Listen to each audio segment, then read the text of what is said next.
Qubadlı rayon İcra Hakimiyyətinin təşkilatçılığı ilə Bakı şəhər 2-ci Fəxri Xiyabanda Azərbaycanın milli qəhrəmanı, Vətən müharibəsi şəhidi, Azərbaycan Silahlı Qüvvələrinin polkovniki Həmidov Şükür Nərimanoğlunun anım günü ilə əlaqədar tədbir keçirilib. Tədbirdə çıxış edən Vətən müharibəsi qəhrəmanı polkovnik Nizami Mövlamov bildirib ki, bizim qələbəmiz tarixi qələbədir. Azərbaycan əskəri qəhrəmanlıq nümunəsidir. Azərbaycan ordusu döyüşlər zamanı öz dözüm və peşəkarlığını nümayiş etdirib. Çıxış edən Qubadlı rayon İcra Hakimiyyəti başçısının müavini Allahverdi Haqverdiyev bildirib ki, sentyabr 27-sindən başlayan 44 gün davam edən işğal altındakı torpaqlarımızın azad olunması ilə nəticələnən Vətən müharibəsi tariximizin ən parlaq səhifəsinə, Azərbaycan xalqının iftixar və qürur mənbəyinə çevrilib. Yeni Azərbaycan Partiyası Qubadlı rayon təşkilatının sədri Təhmasib Rüstəmov qeyd edib ki, Ali Başkomandan Prezident İlham Əliyevin rəhbərliyi ilə müzəffər ordumuzun qısa zamanda əldə etdiyi nailiyyətlər, peşəkar idarəçilik,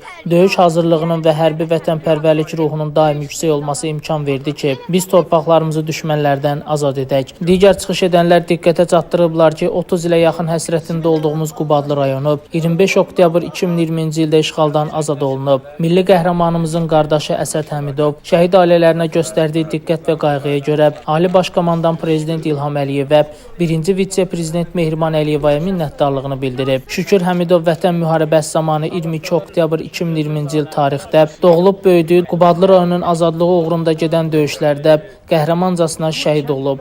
Bakı şəhər 2-ci Fəxri Xiyabanda dəfn edilib. Ailəli edib, 2 övladı var. Allah şəhidlərimizə rəhmət eləsin.